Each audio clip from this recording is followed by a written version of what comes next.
और अब आपको दिखाते हैं कि सरकारों को कितनी चिंता आपके स्वास्थ्य की है। खबर छत्तीसगढ़ से है, जहां नेशनल हेल्थ मिशन से जुड़े संविदा कर्मचारी करीब 1 महीने से हड़ताल पर हैं और इलाज भगवान भरोसे चल रहा है।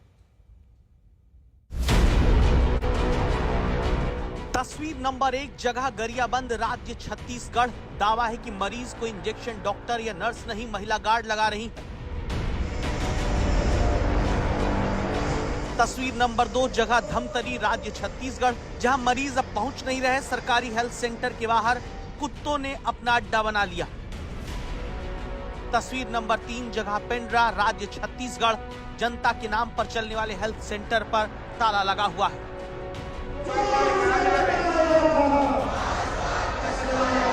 क्योंकि छत्तीसगढ़ के सरकारी हेल्थ सेंटर पर काम करने वाले नेशनल हेल्थ मिशन के हजारों कर्मचारी पिछले महीने से हड़ताल पर हैं।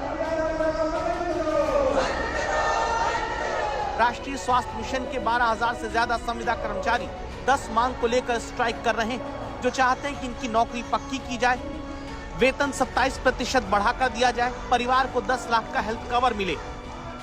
छत्तीसगढ़ में इतनी लंबी प्रोटेस्ट शायद ही कोई दूसरी हो। इनफैक्ट अगर हम पूरे देश की बात करें तो ये लंबे समय से सबसे लंबा प्रोटेस्ट करने के लिए भी इनको क्रेडिट दिया जा सकता है। मैं बात कर रही हूँ नेशनल हेल्थ मिशन के तहत जितने भी वर्कर्स आते हैं उनकी 16,000 एनएचएम वर्कर्स है छत्तीसगढ़ से, और लगातार 2005 से ये योजना लागू होने के बाद अपनी डिमांड्स की मांग उठाते आए हैं सरकार के पास, लेकिन 20 साल गुजर गए, एक भी इनकी डिमांड आज तक मानी नहीं गई है।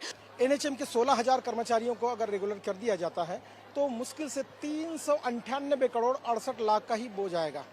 और अगर आज की डेट में टिल डेट में अगर 18,000 को किया जाता है तो 498 करोड़ 37 लाख का ही बजट आएगा, और केवल 70 करोड़ का ही स्टेट के ऊपर अतिरिक्त बोझ आएगा। हड़ताल करने वालों में सबसे ज्यादा एएनएम और स्टाफ नर्स हैं, जो किसी हेल्थ सेंटर में मरीज के इलाज के लिए डॉक्टर जितने ही जरूरी होते हैं, जो अब हड़ताल कर रहे हैं और राज्य के सरकारी हेल्थ सेंटर में इलाज ना के बराबर हो रहा है।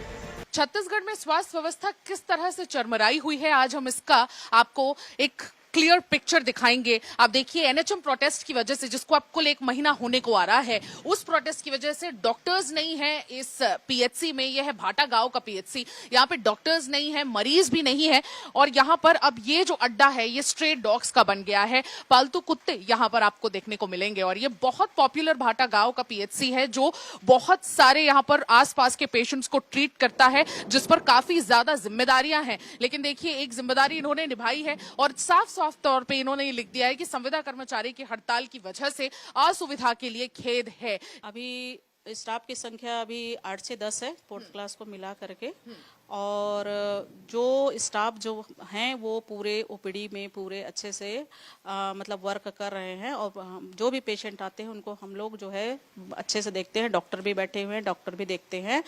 ये हालात पूरे राज्य में है, जहां आम आदमी अब इलाज नहीं पा रहा। छत्तीसगढ़ में स्पेशलिस्ट डॉक्टरों की कमी है, और एम्स में ये तो बहुत चिंता का विषय है कि एम्स जैसे संस्थान में यदि डॉक्टर नहीं आ रहे हैं या छोड़कर जा रहे हैं तो कहीं ना कहीं जो सेवा भाव है उसकी कमी दिख रही है, और इस दिशा में भी हम लोग को काम करने की आवश्यकता है और काम करेंगे भी। लेकिन सवाल है कि कब, जबकि एक हकीकत यह भी कि बीजेपी ने ही चुनाव से पहले एनएचएम के संविदा कर्मचारियों की नौकरी पक्का करने का वादा किया, तो फिर अब ये देरी क्यों? एक तरफ कर्मचारी तरसाए जा रहे हैं, दूसरी तरफ आम आदमी इलाज को लटकाया जा रहा है। रायपुर से सुमी केवल पटेल के साथ आज तक ब्यूरो।